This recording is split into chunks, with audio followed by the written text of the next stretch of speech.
2026 numerology ప్రకారం మొత్తం కలిపితే 1 వచ్చింది. సో 1 అంటే నెంబర్ 1. సో ఈ సంవత్సరం 2026 అంతా నెంబర్ 1గా ఉంటుంది అని మనం ఆశించవచ్చు, ఆ పాజిటివ్ తీసుకోవచ్చు. సో 1 అంటే లీడర్షిప్కి గుర్తు, మన కాళ్ళ మీద మనం నిలబడడానికి గుర్తు, ఒక యాంబిషన్కి కూడా గుర్తు. So happy new year and welcome to the new beginning. So ఈ నెంబర్ 1 గురించి వెళ్ళే ముందు ఒక చిన్న విషయం చూద్దాం. మీరు రిజల్యూషన్స్ వినే ఉంటారు కదా, న్యూ ఇయర్ రిజల్యూషన్స్ అని.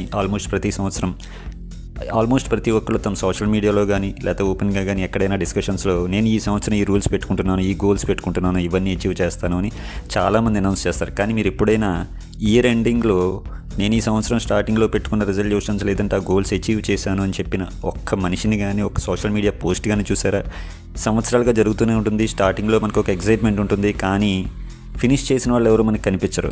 ఎందుకంటే కొత్త సంవత్సరం 31st నైట్ పార్టీ ముగియగానే నెక్స్ట్ డే మన రిజల్యూషన్స్ అని అనౌన్స్ చేసేస్తాం. అదొక మన డిజైర్ మాత్రమే, కానీ దానికి ఒక కంప్లీట్ గ్రౌండ్ వర్క్ అనేది లేకుండా మనం అది అనౌన్స్ చేసుకోవటం వల్ల మనకు కొద్ది కాలం ఒక పాజిటివ్గా పనిచేస్తుంది తప్ప అది నిలబడదు.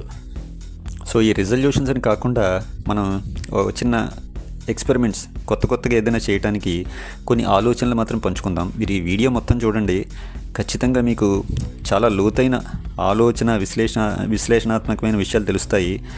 మీరు ఖచ్చితంగా ఆలోచిస్తారు. సో ఇప్పుడు మళ్ళీ నెంబర్ 1 దగ్గరికి వద్దాం. నెంబర్ 1 అంటే లీడర్షిప్ అనుకున్నాం కదా, మోటివేషన్. సో ఈ నెంబర్ 1కి సంబంధించి మన చుట్టూ మన ఉన్న వ్యవస్థ, మన ఉద్యోగాలు కానీ, మన కాలేజెస్ కానీ, మనం చేయాల్సిన జాబ్స్ కానీ, మన గోల్స్ కానీ అన్నీ కూడా చుట్టూ విపరీతమైన మోటివేషన్ ఉంటుంది. ఇప్పుడు ఆర్టిఫిషియల్ ఇంటెలిజెన్స్ కూడా వచ్చేసింది. దూసుకెళ్ళు, టాప్ పొజిషన్కి వెళ్ళు, నువ్వు ఎక్కడున్నా కూడా టాప్లో ఉండాలి అన్న నెంబర్ 1 అనేది ఒక ప్రెషర్ పాయింట్ కింద తయారైపోయింది మనకి. సో ఆ నెంబర్ 1 నేను ఆ కాంటెక్స్లో చెప్పడం లేదు, ఎందుకంటే మిమ్మల్ని మోటివేట్ చేయాలంటే కొన్ని వందల విషయాలు మీ చుట్టూనే ఉంటాయి, మీ ఫోన్ ఓపెన్ చేస్తూ ఉంటాయి. సో ఈ నెంబర్ 1 నేను రివర్స్లో దూసుకెళ్లే వాళ్ళు కొంచెం ఆగండి, ఒక స్టెప్ వెనక్కి వేయండి, వెనక్కి వేసి చుట్టూ చూడండి అని చెప్పే నేను పాటించే ఈ ఎక్స్పెరిమెంట్ లాంటిది మీకు చెప్పబోతున్నాను. సో నెంబర్ 1 అంటే ఒకటి, ఏకత్వం. సాంస్క్రిట్లో ఏకమేవ ద్వితీయం అని కూడా ఉంటుంది. సో నేను ఇక్కడ చెప్పేది ఏంటంటే నెంబర్ 1 అంటే నెంబర్ 1 పొజిషన్ కాకుండా మీకు మీరుగా ఒక్కరే, మీతో మీరు ఉండండి, be with yourself, spend time with yourself అని నేను ఇప్పుడు గట్టిగా చెప్తాను. ఎందుకంటే హై ప్రెషర్ ప్రపంచంలో మనందరూ మిస్ అవుతున్నది ఏంటంటే మనతో మనం ఉండటం. సో రోజుకి 1 గంట సేపు మీతో మీరు స్పెండ్ చేయండి అనేదే నేను చేసేది, ఎన్నోసార్లు ఇంతకుముందు చేసింది, రెగ్యులర్గా నేను చేసేది. సో మనతో మనం ఉండాలి అంటే ఏంటంటే ఎక్కడికి దూరంగా వెళ్ళిపోని అవసరం లేదు, మనుషుల మధ్య ఉండొచ్చు, బట్ కమ్యూనికేషన్ తగ్గించేయాలి. 1 గంట సేపు ఫోన్స్, మన ఫ్రెండ్స్తో మాట్లాడడం, సినిమాల గురించి, అలాగే ఫోన్ ఇన్స్టాగ్రామ్స్, ఫేస్బుక్లో ఓపెన్ చేయం, ఎవరితోటి మాట్లాడడం, మౌనం. 1 గంట సేపు మనతో మనమే ఉంటాం. సాధ్యమైనంత వరకు ఏకాంతంగా ఉంటాం. ఒక మనుషుల దగ్గర ఉన్నా కూడా మనం ఒక మౌనంలో ఉన్నట్టుగా ఉంటాం. సో 1 గంట సేపు మీతో మీరు ఉండటం అలవాటు చేసుకుంటే అది ఎంతటి ఇంపాక్ట్ క్రియేట్ చేస్తుందంటే, మనందరికీ వ్యక్తిత్వం అన్నది ఒకటి ఉంటుంది. మన వ్యక్తిత్వానికి పైన ఈ సొసైటీలో ఉండే ప్రెషర్కి, ఎక్స్పెక్టేషన్స్కి, మనకి పెట్టుకున్న గోల్స్కి, ఇవన్నీ కూడా బయట నుంచి మన డ్రైవ్ చేసే విషయాలు. సో ఇవన్నీ మన వ్యక్తిత్వం మీద కొన్ని లేయర్స్ తొడిగేసి ఉంటాయి. ఎప్పుడైతే మీలో మీరు 1 గంట సేపు మీతో ఉన్నారో ఈ లేయర్స్ కొంచెం పక్కకి తొలగి మీ అసలు వ్యక్తిత్వం మీకు పరిచయం అవుతుంది.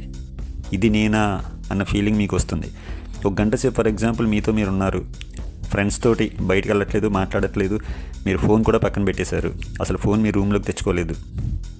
అప్పుడు మనసు కాసేపు మైండ్ గోల్ చేస్తుంది, అలవాటైపోయింది. ఏదో ఒక యాక్టివిటీలో మైండ్ ఉండాలి. ఫ్రెండ్స్తో అయినా మాట్లాడాలనిపిస్తుంది, ఫోన్ చూడాలనిపిస్తుంది, బయటికైనా వెళ్ళిపోవాలనిపిస్తుంది, కాసేపు గిలగలా కొట్టుకుంటుంది, దాన్ని అలా వదిలేయాలి. కాసేపటికి దానికి అర్థమవుతుంది మైండ్కి, సరే వీడు మొండిగా ఉన్నాడు, బయట నుంచి నాకేమీ అందివ్వటం లేదు వీడు ఆహారం అని తనలోకి తాను టర్న్ అవుతుంది మైండ్.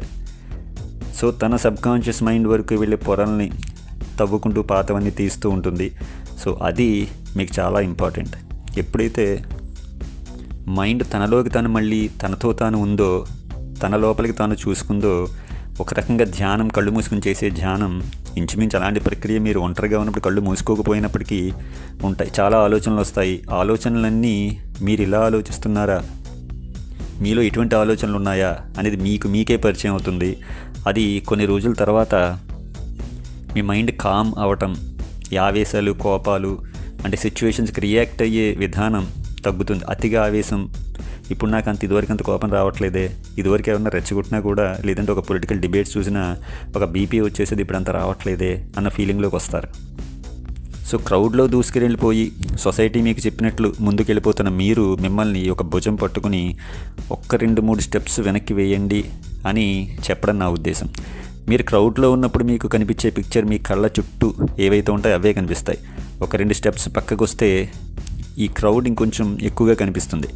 ఒక 4 స్టెప్స్ బయటకు వస్తే, లేదంటే కొంచెం పైకి ఒక చెట్టు ఎక్కి చూస్తే ఆ గుంపు చాలా ఆ చివర ఈ చివర కనిపిస్తుంది. ఇంకా పైకి వెళ్తే అసలు ఆ గుంపు స్టార్టింగ్ ఎక్కడుంది, ఎక్కడికి పోతుంది అన్న క్లియర్ పిక్చర్ వస్తుంది. దీన్నే ఇంకా పైకి వెళ్తే పక్షులు చూస్తాయి, డేగ, గద్ద, ఎనీ బర్డ్. ఈ బర్డ్స్కి టోటల్ కింద ఉన్న దృశ్యం మొత్తం కనిపిస్తుంది. క్రౌడ్లో ఉన్నవాడికి ఒక పాయింట్ ఆఫ్ వ్యూ మాత్రమే ఉంటుంది. అందుకే మనం జనరల్గా ఈ పార్టీస్లో అటు ఇటు విడిపోయి ఒకళ్ళనొకళ్ళు తిట్టుకుంటాం, ఒకళ్ళ బాధ ఒకళ్ళకి అర్థం కాదు, నేనే కరెక్ట్ అనుకుంటాం. ఎందుకంటే అదంతా గుంపులో ఉండిపోవటం వల్ల, మనకు ఒక యాంగిల్ ఉండటం వల్ల, మనకు ఒక పాయింట్ ఆఫ్ వ్యూ ఉండటం వల్ల. అదే మీరు ఈ గుంపు పైకి వెళ్ళి చూస్తే ఈ 2 గ్రూప్స్లోనూ ఉన్నది ఏంటనేది అసలు టోటల్ పిక్చర్ మీకు అర్థమైపోతుంది. అప్పుడు మీరు ఒక బ్యాలెన్స్డ్ స్టేట్లోకి వస్తారు, ఏది కరెక్ట్ అని బెటర్గా జడ్జ్ చేయగలుగుతారు. ఇలా పైనుంచి చూడడాన్నే బర్డ్స్ ఐ వ్యూ అంటారు. పక్షి పైనుంచి ప్రతి అణువు దానికి తెలుస్తుంది. మన శారీరకంగా పైకి వెళ్ళి చూడలేం కాబట్టి మన కాన్షియస్నెస్ని పైకి డెవలప్ చేసుకోవాలి. మన వ్యక్తిత్వం పైనుంచి చూసే అంత స్థాయికి ఎదగాలి. అలా ఎదగాలి అంటే దాని మొదటి మెట్టు నేను చెప్పిన మీతో మీరు కాసేపు గడపటం. ఇది చిన్నగా కనిపించే అతిపెద్ద ఇంపాక్ట్. మన వ్యక్తిత్వం ఇంప్రూవ్ అవడాన్ని మించిన సాధన ఇంకోటి లేదు. లేదంటే నేను పలానా పార్టీ లేదా పలానా హీరో అభిమాని అని కొట్టుకుంటూ సంవత్సరాలు గడిచిపోతే మన వయసు అయిపోతుంది. మనలో బీపీలు, రోగాలు పెరుగుతాయి తప్ప ఎలా పుట్టామో అలాగే అదే వ్యక్తిగా నేను పలానా అభిమాని, లేదంటే పలానా నాకు ఆలోచనలు ఉన్నాయి, పలానా సిద్ధాంతానికి నేను బానిసని అని ఒక వ్యక్తికో ఒక సిద్ధాంతానికి బానిస అయిపోయి బతికేస్తాం తప్ప ఒక వ్యక్తిగా ఉన్నత స్థాయికి ఎదగలేం. పైనుంచి చూసి తమ వ్యక్తిత్వాన్ని పైకి మలుచుకుని అక్కడి నుంచి చూసి టోటల్ పిక్చర్ని చూడగలిగి బ్యాలెన్స్డ్గా మాట్లాడే వాళ్ళనే అనలిస్టులు అంటాం, ఎక్స్పర్ట్స్ అంటాం. మనం టీవీలో చూస్తూ ఉంటాం. అంటే అందరూ ఇప్పుడు కొంతమంది అనలిస్టులు అయితే అనలిస్టుల పేరుతోటి పార్టీలకి లేదా కొన్ని వర్గాలకి బానిసత్వం చేస్తాయి. కాకపోతే రియల్ అనలిస్ట్ ఎలా ఉంటాడంటే మీకు చూడండి, ఈవేళ అతని గురించి మాట్లాడాడు, ఈవేళ ఏమో ఈ పార్టీ గురించి మంచిగా మాట్లాడాడు అనిపిస్తుంది. కానీ వాళ్ళు విషయాన్ని చూస్తారు, మంచి ఎక్కడున్నా తీసుకుంటారు. ఎందుకంటే ఒకే గుంపులో మొత్తం చెడు, ఒకే గుంపులో మొత్తం మంచి ఉండదు. మనం ఆ గుంపులో ఉండిపోయిన మనం అనలిస్ట్ స్థాయికి ఎదగాలి. అంటే ఏ విషయాన్నైనా కూడా ఉన్నది ఉన్నట్టుగా చూడాలి. మన సద్గురు భాషలో ఆ విషయం ఎలా ఉందో దాన్ని అలా చూడు, నీ సొంత ఒపీనియన్స్ దాని మీద. ఎందుకంటే నీకు ఉన్నది ఒక యాంగిల్ మాత్రమే, నీది ఒక పాయింట్ ఆఫ్ వ్యూ మాత్రమే. ఎందుకంటే నువ్వు గుంపులో ఉన్నావు. సో ఈ గుంపు నుంచి బయటికి రండి. ఈ నాయిజీ వరల్డ్ నుంచి మిమ్మల్ని మీరు కనీసం వీలైనంత ఒక గంట సేపు అయినా పెట్టుకోండి. ఒక్కొక్కసారి ఒక వారం రోజులు ఏదైనా రిట్రీట్కి, అంటే మీకు ఫ్రెండ్స్తో కాకుండా ఒంటరిగా మీకు పరిచయం లేని వ్యక్తులు ఏదైనా ఒక ఆశ్రమానికి వెళ్ళి ఒక వారం రోజులు గడిపిరండి. అక్కడ మనుషులు ఉంటారు, కానీ తెలిసిన మనుషులు ఉంటారు కాబట్టి రోజు మనం వేసే సోది కబుర్లు లేకపోతే పొలిటికల్ డిబేట్స్ ఉండవు అక్కడ. సో మీకు చాలా చాలా మార్పు వస్తుంది. అది చేయనంత వరకు మీకు నెలకి 10 లక్షల జీతం వచ్చినా 20 లక్షల జీతం వచ్చినా మీరు వ్యక్తిగా అక్కడే ఉండిపోతారు. అన్ని వస్తువులు కొనగలుగుతారు, ఆన్లైన్లో ఆర్డర్ పెట్టి మీరు ఏదైనా తెప్పించుకోగలుగుతారు. కానీ మీరు నలుగురిలోకి వచ్చి మాట్లాడినప్పుడు మీరు ఒక గొప్ప వ్యక్తిగా ఎవరికీ అనిపించరు. మన చరిత్రలో గొప్ప వ్యక్తులు లేదా మంచి థింకర్స్, ఇంటలెక్చువల్స్ అనుకున్న వాళ్ళందరికీ ఉన్న ఒక కామన్ పాయింట్ ఏంటంటే వాళ్ళు ఎక్కువగా ఏకాంతంగా గడుపుతారు. ఏకాంతంలోనే తన వ్యక్తిత్వం తనకు పరిచయం అవుతుంది. మనం పరిచయం అవడం అంటే మన లోపలే ప్రపంచం మొత్తం ఉంది. సో ఈ యూనివర్సే అర్థం చేసుకునే స్థాయికి ప్రాక్టీస్ చేయగా వెళ్ళొచ్చు. ఇవన్నీ మొదటి బేబీ స్టెప్స్. సో మొదటి నెంబర్ 1 ఏంటంటే మీతో మీరు గడపడానికి ప్రయత్నించండి. నేను ఎలా దీన్ని ప్రాక్టీస్ చేశాను అన్నది లెంగ్త్ ఎక్కువ అవుతుంది కాబట్టి నెక్స్ట్ వీడియో సెపరేట్గా చేస్తాను. అంతవరకు మీరు వీలైనంత వరకు చేయండి. ఫోన్ మాత్రం ఆఫ్లో పెట్టేసుకునేవి చేయకండి, సైలెంట్ మోడ్లో మాత్రం పెట్టుకోండి. మీరందరికీ అందుబాటులోనే ఉండాలి, మనుషుల్లోనే ఉండాలి. మనుషుల్లో ఉంటూనే మానసిక ఏకాంతాన్ని పెంచుకోవాలి. అంటే అందరికీ దూరం వెళ్ళిపోమని కాదు. మానసిక ఏకాంతం అంటే ఏంటంటే కాసేపు ఎప్పుడూ చేసే రొటీన్ పనులు మానేయాలి, ఫోన్లో మాట్లాడాలి, ఫోన్లో చూడాలి, సోషల్ మీడియా చూడాలి, నా ఫేవరెట్ హీరో లేదా హీరోయిన్ ఫొటోస్ చూడాలి. ఇవన్నిటినీ 1 గంట వీలైతే 2 గంటలు అవాయిడ్ చేసేసి ఏ పని చేయకుండా ఉండాలి. అదే ఏకాంతం అంటే. నెక్స్ట్ పాయింట్ బ్రహ్మచర్యం. బ్రహ్మచర్యం అనగానే మీరు రొటీన్గా వినేది కాకుండా మానసిక బ్రహ్మచర్యం. గురించి ఇప్పుడు. సో దాని ముందు ఒక చిన్న విషయం. ఇప్పుడు ద్వాపరయుగంలో ఎండింగ్లో ఒక పెద్ద యుద్ధం జరిగింది, కురుక్షేత్ర యుద్ధం. ఎంతోమంది చచ్చిపోయారు, విపరీతమైన నష్టం జరిగింది. కలియుగం ప్రారంభమైంది. ద్వాపరయుగం నుంచి కలియుగానికి ఏం తీసుకొచ్చాం మనం? ద్వాపరయుగంలో అంత పెద్ద యుద్ధం జరిగింది కదా, వినాశనం జరిగింది. కానీ అందులో నుంచే ఆ మురికిలో నుంచే ఒక కమలం వికసించినట్టు ఒక భగవద్గీత ఉద్భవించింది. ఆ భగవద్గీత ఎందుకు ఎండింగ్లో వచ్చింది? యుద్ధం మధ్యలో. కలియుగంలో యుద్ధ వాతావరణం ఉంటుంది, ఎవరికి ఎవరు పడరు, ఒకరినొకరు తిట్టుకునే భయంకరమైన వాతావరణం ఉంటుంది. సో అటువంటి చోట భగవద్గీత లాంటిది అవసరం అని చెప్పి కృష్ణ భగవానుడు మనకు భగవద్గీత ఇచ్చాడు. సో అలాగే ఏదైనా ఎండింగ్లో జరిగి కొత్తది ప్రారంభమయ్యేటప్పుడు ఈ ఎండింగ్లో నుంచి కొత్తదానికి బ్రిడ్జ్ లాగా ఒకటి ఉండాలి. సో మన సంవత్సరాల లెక్కలు చూసుకుంటే 2025 డిసెంబర్లో జరిగిన అతిపెద్ద విషయం మన తెలుగు రాష్ట్రాలకు సంబంధించినంత వరకు చిన్నగా సిల్లీగా అనిపించవచ్చు. కాకపోతే ఈ శివాజీ కాంట్రవర్సీ అది చిన్నగా కనిపించే చాలా పెద్ద విషయం. సమాజాన్ని బాగా ఆలోచింపజేసిన అంశం. ఎందుకంటే 90% మంది మహిళలు శివాజీ వైపు ఉంటారని ఎవ్వరూ ఏ మూల ఊహించలేదు. ఆడ మగ విడిపోయి కొట్టుకుని చేస్తారు అనుకున్నాం, కానీ 90% మంది మహిళలు శివాజీ సైడ్ రావటం అనేది ఎవరు ఊహించని విషయం. శివాజీకే తెలియక వెన్న క్షమాపణలు చెప్పాడు, మహిళా కమిషన్ను పిలిచేసింది, పరుగులు పెట్టాడు, సారీలు చెప్పుకున్నాడు. కానీ మహిళలు పురుషులు అందరూ అతని వైపే ఉన్నారు. సో ఇంత కాంట్రవర్సీ జరిగింది, ఇప్పటికీ తిట్టుకుంటున్నారు. ఆ కాంట్రవర్సీలోంచి మనం ఏదైనా మంచి తీసుకోవాలంటే దాన్ని ఈ కొత్త సంవత్సరంలో చిన్న బేస్గా చేసుకుని దాన్ని కొత్త సంవత్సరానికి ఆపాదించుకుని ఏమైనా చేయొచ్చు. సో బ్రహ్మచర్యం దగ్గర స్టార్ట్ చేద్దాం.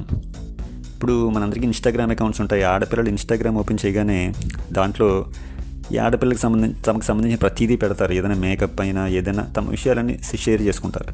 కానీ మగవాళ్ళకి అంత అవకాశం లేదు. జనరల్గా తాము చేసే ప్రతి పని లేదంటే అంటే తాము పలానా చోటుకి వెళ్ళాం, పలానా మేకప్ కిట్ కొనుక్కున్నాను, ఇవన్నీ ఏమీ ఉండవు మగవాడికి. సో మగవాడికి చెప్పాలంటే టైం మిగులుతుంది. ఈ మిగిలిన టైంని అడ్వాంటేజ్గా వాడుకోకుండా ఆ ఇన్స్టాగ్రామ్ అకౌంట్స్ పెట్టి ఆ పోస్టులు పెట్టి వాళ్ళ అకౌంట్స్ ఫాలో అవుతూ వాళ్ళవి చూస్తూ మీకు మిగిలిన టైం వాళ్ళకి ఇచ్చేస్తున్నారు, మీ సమయాన్ని వాళ్ళకి ఇస్తున్నారు. సో ఏమీ లేని విషయానికి వేలు లక్షల్లో ప్రజలు చూస్తూ ఉంటారు. అక్కడ కాసేపు ఎంటర్టైన్మెంట్. అక్కడ ఏంటంటే స్త్రీ మీద ఒక ఉమెన్ కొంచెం అట్రాక్టివ్గా ఏదైనా బిహేవ్ చేస్తే ఆటోమేటిక్గా ఫాలో అయిపోతారు. సో దీనివల్ల చాలా టైం వేస్ట్ చేస్తున్నారు. కొన్ని రోజులు, పెర్మనెంట్ కాదు, టెంపరీగా మీరు ఒక ఆపోజిట్ సెక్స్ ఫిమేల్కి ఇటువంటి పోస్టులకు దూరంగా కొద్ది కాలం ఉండాలి. మీరు ఇలా ఎందుకు ఉండాలి అంటే చిన్న పౌరుషం తెచ్చుకోవాలి. ఇప్పుడు శివాజీ కాంట్రవర్సీలో చాలామంది చాలా ఈజీగా మగవాళ్ళని చాలా అసహ్యంగా తిట్టారు. ఏ మగవాళ్ళ క్రేజ్ మీద బతుకుతున్నారో ఈ నాగబాబు గారు లాంటి వాళ్ళు కానీ, అనసూయ లాంటి వాళ్ళు కానీ, చూస్తే చూడండి, పోతే పోండి, మీరు పశువులు, పందులు, కుక్కలను మగవాళ్ళని చాలా ఈజీగా తిట్టేస్తారు. మీరు గమనించండి, మగవాళ్ళని తిట్టడం చాలా ఈజీ. ఎవరు ఎంత మాట అన్నా కూడా ఈజీగానే. అటు నాగబాబు కావచ్చు, ఇటు ఈ అనసూయ చిన్మయ్యలు కావచ్చు, వీళ్ళందరూ ఒక ఎంటర్టైన్మెంట్ ఇండస్ట్రీ, ఒక ఉమెన్ కమోడిటీగా ఉండాలి, ఉమెన్ కమోడిటీగా ఒక వస్తువుగా ఒక ఎక్స్పోజింగ్లో ఉంటేనే తమ ఈ ఇండస్ట్రీ నడుస్తుంది అన్న దాంట్లో ఉన్నవాళ్ళు. కాబట్టి వీళ్ళకి మామూలు సమాజంతో సంబంధం ఉండదు. కానీ మామూలు సమాజం వీళ్ళ సినిమాలు చూడడం, వీళ్ళ అకౌంట్స్ ఫాలో అవ్వటం, వీళ్ళకి వ్యూస్ ఇవ్వటం వల్లే వీళ్ళు బ్రతుకుతున్న తిరిగి మీ మీద ఉమ్మేస్తారు. సో పురుషులు ఏం చేయాలంటే ఈ ఆడవాళ్ళు ఏవేవో సెమీ నేకెడ్ ఫోటోలు పెట్టగానే మీరు ఆ అకౌంట్స్ ఫాలో అయిపోవడం కాకుండా ఒక వారం రోజులు ఒక ఎక్స్పెరిమెంట్ చేయండి. ఇదే బ్రహ్మచర్యం, మానసిక బ్రహ్మచర్యం. ఏంటంటే మీకు ఇన్స్టాగ్రామ్ ఓపెన్ చేయగానే చాలామంది ఇప్పుడు కనిపిస్తూ ఉంటారు సెమీ నేకెడ్గా, లేదంటే ఒక అన్నెసరీగా ఏదేదో మాట్లాడుతూ మిమ్మల్ని స్టిమ్యులేట్ చేసే వీడియోస్ అవి ఉంటాయి. స్టిమ్యులేట్ అంటే మిమ్మల్ని ప్రేరేపించే ఉంటాయి. మీకు ఆ ఉద్దేశం లేకపోయినా మీరు ఒక మంచి కంటెంట్ చూద్దాం అనుకున్నా ఓపెన్ చేయగానే కనిపిస్తే మగవాళ్ళలో ఉన్న ఒక బయాలజీ నీడ్స్ ప్రకారం ఆటోమేటిక్గా చూస్తాడు. మీరు కొన్నాళ్ళు ఇమ్మీడియట్గా ఎవరైతే ఒక రియల్ మ్యాన్గా ఉండండి, మంచి కంటెంట్ని ఆదరించాలనుకుని ఈ మీకు అన్నెసరీగా మిమ్మల్ని స్టిమ్యులేట్ చేసి మిమ్మల్ని ఏవేవో ఈ కామ ఆలోచనలు తెప్పించేవన్నిటిని అన్ఫాలో చేయండి కొంతకాలం. టెంపరీగా మాత్రమే, పర్మనెంట్ అవసరం లేదు. అన్ఫాలో చేయండి, లేదా ఐఎమ్ నాట్ ఇంట్రెస్టెడ్ అని కొట్టండి. సో కొన్ని పేర్లు చెప్తాను. ఫర్ ఎగ్జాంపుల్, మీకు నిజంగా ఈ మొన్న 95% శివాజీకి మద్దతు ఇచ్చిన అది రియల్ అయితే మీకు అద్భుతమైన వ్యక్తులు ఉన్నారు, మంచి చెప్పేవాళ్ళు చాలామంది ఉన్నారు. సో మన ఇన్స్టాగ్రామ్లోనే వాళ్ళని ఫాలో అవ్వండి. సో ఎప్పుడైతే మీకు స్టిమ్యులేషన్ తగ్గిపోయిందో, మీకు మెంటల్ ఎనర్జీ విపరీతంగా మీ దగ్గర మిగిలిపోతుంది, ప్రిజర్వ్ అవుతుంది. మీకు ఎప్పుడైతే మీరు ఈ వేలో వెళ్తే మైండ్ చాలా ఎనర్జీ కోల్పోతుంది. ఈ ఆలోచనలు ఒకదానొకటి మల్టిప్లై అయిపోతాయి. మీ గోల్స్, ఆడపిల్లలకు ఉన్నంత గోల్స్ మీకు అంత గోల్ ఓరియంటెడ్గా మీరు ఎందుకు ఉండలేరంటే, మన సమయం అంతా అక్కడ అటువంటి పోస్టులు చూడడం ద్వారా, మనల్ని స్టిమ్యులేట్ చేసే కంటెంట్ చూడడం ద్వారా అలా ఒక రీల్ నుంచి ఒక రీల్కి అలా వెళ్ళిపోతూ ఉన్నాం. సో మీకు ఎనీథింగ్ ఆపోజిట్ సెక్స్కి సంబంధించి ఏవైనా అన్నెసరీగా మిమ్మల్ని రెచ్చగొట్టే పోస్టులు ఉంటే వాటిని అన్ఫాలో చేయండి. కొన్ని రోజులు చేసి చూడండి, మీకు ఎంత మెంటల్ ఎనర్జీ సేవ్ అవుతుందో అక్కడ నుంచి, ఫిజికల్ నుంచి. సో టోటల్గా మీ ఆలోచనలు క్లారిటీ బాగుంటుంది, మీకే తెలుస్తుంది ఇంత హ్యాపీగా ఉండొచ్చా అని. సో ఇది ఈ మానసిక బ్రహ్మచర్యం. సో మానసిక బ్రహ్మచర్యం అంటే మిమ్మల్ని స్టిమ్యులేట్ చేసే కంటెంట్ ఏదైనా సరే, అలాగే రెచ్చగొట్టి తిట్టుకుని ఎవడైతే బండబూతులు తిడతాడో దాన్ని మనం చాలా ఇంట్రెస్ట్గా చూస్తాం, మనకు నచ్చకపోయినా. తిట్టుకుని, అరుచుకుని, కేకలు వేసుకుని డిబేట్స్ అవి చూడడం వల్ల ఇప్పుడు బూతులు మాట్లాడే వాళ్ళు ఎక్కువైపోయారు. సో బూతులు మాట్లాడితే జనం చూడరు అన్నట్టుగా ఉండాలి. సో అన్లైక్ చేయండి, అన్ఫాలో చేయండి. సో అది ఎలా ఉన్నా టెంపరీగా మీ మైండ్ ఎనర్జీని మంచి వైపు ఫోకస్ చేయడం కోసం కొద్ది రోజులు ప్రాక్టీస్ చేయండి. ఇది చాలా ఎసెన్షియల్. ఇమ్మీడియట్గా మీరు మీ సోషల్ మీడియా అకౌంట్స్లో ఒక బ్రెయిన్ వాడి తమ టాలెంట్తో, తమ స్కిల్ తోటి ఏదైనా ఒక మంచి విషయం చెప్తున్న ఇన్స్టాగ్రామ్ అయినా, లేదైనా యూట్యూబ్ అయినా, లేదైనా వేరే అకౌంట్స్ ఫేస్బుక్ అయినా, వాటికి మీరు ఫాలో అయ్యి అన్నెసెసరీగా మీకు వచ్చే జ్ఞానం లేదు. ఒక 5 నిమిషాలు ఒక వీడియో చూడడం వల్ల మీకు ఏదో ఒక తృప్తి, లైంగిక ఆనందం కలిగింది అన్న దానివల్ల మీకు ప్రయోజనం లేదు. వాటిని టెంపరీగా అన్ఫాలో చేయండి, బ్లాక్ చేయండి, పక్కన పెట్టండి. సో దానివల్ల మీరు సమాజానికి కూడా ఒక మంచి మెసేజ్ ఇస్తున్నట్టు, కంటెంట్ క్రియేటర్స్ కూడా ఒక మెసేజ్ ఇస్తున్నట్టు అవుతుంది. సో ఇలాంటి చెత్త నాన్సెన్స్ చేస్తే పడిపోయే మగాళ్ళు ఇప్పుడు లేరు. మగవాళ్ళు తెలివైన వాళ్ళు. మనం వీళ్ళని చీప్గా చూస్తూ మగవాళ్ళని తిడుతుంటే వాళ్ళు మనకి వ్యూస్ ఎందుకు ఇస్తారు అన్న స్పృహ వీళ్ళకి రావాలి. సో తిట్లు, బూతులు, అరుచుకోవడం, కేకలు వేసుకోవడం, రాజకీయ పరంగా విమర్శలు చేసుకోవడం, లేదంటే ఈ కొంచెం ఈ సెక్సువల్ కంటెంట్ ఇటువంటివన్నింటినీ కొంతకాలం పక్కన పెట్టండి. ఇది నేను చెప్పిన బర్డ్స్ ఐ వ్యూ కాన్షియస్నెస్కి చేరటానికి చాలా ముఖ్యమైన 2వ స్టెప్. సో ఇక 3వది ఏంటంటే, మీ వ్యక్తిత్వం ఒక ఉన్నత స్థాయికి వెళ్ళడంలో చాలా ఇంపార్టెంట్ ఏంటంటే, మీలో చాలామంది ఏదో ఒక పొలిటికల్ పార్టీకి ఎలైన్ అయ్యి ఉంటారు. పార్టీలో యాక్టివ్గా పనిచేయకపోయినా మీరు పార్టీల పరంగా విడిపోయి ఫ్రెండ్స్, నేను ఈ పార్టీ, నాకు మా అన్న ఇష్టం, నాకు మా ఈ పార్టీ అన్న ఇష్టం, ఈ అధినేత ఇష్టం అని తిట్టుకుంటారు. ఎండ్లెస్ డిబేట్స్ అలా జరుగుతూ ఉంటాయి. ఆవేశాలు వస్తాయి, మళ్ళీ ఫ్రెండ్స్ కాబట్టి కలుస్తారు, లేదా సోషల్ మీడియాలో బండబూతులు తిట్టుకుంటారు. సో ఒక చిన్న పని ఏంటంటే, సమదృష్టి ఏర్పడాలి. మనకి లీడర్స్ కాదు ఇంపార్టెంట్, పలానా పార్టీ కాదు ఇంపార్టెంట్. వాళ్ళని సెకండ్కి తోయండి. మనం ప్రశాంతంగా పీస్ ఆఫ్ మైండ్తో ఉండటం, మన వ్యక్తిత్వం పెరగటం ముఖ్యం అని మీరు అనుకుంటే, మీరు ఒక చిన్న ఎక్స్పెరిమెంట్ చేయండి. ఓన్లీ కబుర్లే అని నేను చెప్పడం లేదు, ఒక చిన్న ఎక్స్పెరిమెంట్. ఫర్ ఎగ్జాంపుల్, మీకు పార్టీ అంటే చాలా ఇష్టం. అవతల పార్టీ ఆటోమేటిక్గా మనం తిడతాం. ఈ రోజుల్లో ఏంటంటే, మనకు ఒక పార్టీ ఇష్టమైతే రెండో పార్టీని తిడితేనే ఆనందం వస్తుంది. ఈసారి ఏం చేస్తారంటే, మీ ఫ్రెండ్ సర్కిల్స్లోనే మీరు ఎన్నోసార్లు ఆర్గ్యూ చేసుకుని ఉంటారు. సో ఆ ఫ్రెండ్ దగ్గరికి వెళ్ళి, మీకు ఆపోజిట్ పార్టీ ఉన్న ఫ్రెండో లేకపోతే వ్యక్తి దగ్గరకు వెళ్ళి, మీ పార్టీతో నేను ఏకీభవించను, మీ సిద్ధాంతం నాకు నచ్చదు, నా పార్టీ, నేను సపోర్ట్ చేసే పార్టీ ఈ కారణాలు సపోర్ట్ చేస్తున్నాను, కానీ మీ పార్టీలో ఈ విషయం నాకు నచ్చింది, లేదా మీ అధినేత ఈ విషయంలో బాగా చేశాడు అని ఒకసారి ఒక పాజిటివ్ మాట మాట్లాడి చూడండి. అక్కడ వాతావరణం పూర్తిగా మారిపోతుంది. ఎదుట ఉన్న వ్యక్తిలో అప్పటివరకు కోపిస్టోడ్లాగా, తోడేలాగా కనిపించిన వ్యక్తిలో కూడా కొంచెం హృదయం కరగటం గమనిస్తారు. అలాగే మీ లోపల ఒక రకమైన ప్రశాంతత వచ్చేస్తుంది. మీరు ఇంటికి వచ్చాక నేనే ఇంత మెచ్యూర్డ్గా మాట్లాడింది అనుకుంటారు. దానివల్ల మీ వ్యక్తిత్వం నేను చెప్పిన బర్డ్స్ ఐ వ్యూకి వెళ్ళడానికి చాలా జంప్స్ చేసి ముందుకు వెళ్తుంది, పైకి వెళ్తుంది. చాలా ఇంపార్టెంట్.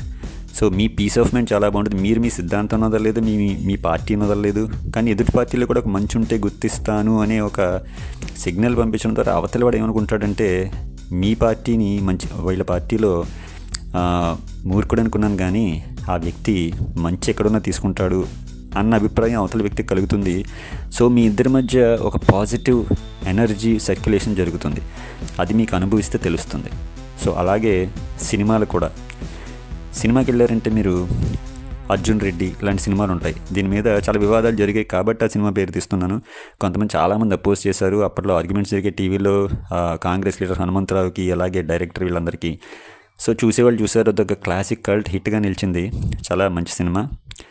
అలాగే చాలా కొన్ని అనవసరమైనవి చాలా ఉన్నాయని చాలామంది అనుకున్నారు. సో మీరు బ్యాలెన్స్డ్గా ఎలా ఉండాలి? మీకు ఆ సినిమా ఇష్టం, మీకు నచ్చింది, దాన్ని బ్యాన్ చేయక్కర్లేదు, అవాయిడ్ చేయక్కర్లేదు, చూడొచ్చు. కానీ దాని ప్రభావం పెద్దవాళ్ళు భయపడినట్టు మీ మీద పడకుండా మీరు చూసుకోవాలి. ఆ ప్రభావం మీ మీద పడితే ఆ సినిమాలో కొన్ని దృశ్యాల ద్వారా ఆ డైరెక్టర్ మనసులో ఉన్న ఐడియాలజీకి మీరు బానిసత్వం చేసినట్టే. సినిమాని సినిమాగా చూసి ఆ మేకింగ్ని అప్రిషియేట్ చేసి బయటకు రాగానే దాన్ని వదిలేయాలి. ఎలా అంటే ఫర్ ఎగ్జాంపుల్ ఒక సినిమాలో లెక్చరర్ని బాగా ఏడిపించే సన్నివేశాలు ఉంటాయి. లెక్చర్స్ మీద చాలా జోక్స్ ఉంటాయి. మీరు ఫర్ ఎగ్జాంపుల్ కాలేజీలో చదువుతూ ఉంటే మీకు ఆటోమేటిక్గా కనెక్ట్ అవుతుంది, బాగా నచ్చుతుంది. కానీ అది రియల్ లైఫ్లో అది కరెక్ట్ కాదు. ఎందుకంటే మీ పెద్దవాళ్ళు అంగీకరించరు దాన్ని. మీరు మీ పెద్దవాళ్ళు అంగీకరించిన దాన్ని నెత్తి మీద వేసుకుని సినిమా డైరెక్టర్లను ఎందుకు మీరు పోషించాలి? వాళ్ళ భావజాలానికి మీరెందుకు ఊడిగం చేయాలి? అలా అని పెద్దవాళ్ళు అబ్జెక్ట్ చేశారని సినిమా మానేయాలా? అవసరం లేదు. సినిమా చూడడం ద్వారా ఆ డైరెక్టర్కి, మీకు ఇష్టమైన అభిమాని హీరోకి సపోర్ట్ చేయండి. బయటకు వచ్చిన తర్వాత ఆ విషయాలు మీ మీద పడకుండా మీ తల్లిదండ్రులని ఆనందింపజేస్తే మీ తల్లిదండ్రులు ఎప్పుడూ కూడా సినిమాకి వెళ్ళడానికి అబ్జెక్షన్ పెట్టరు.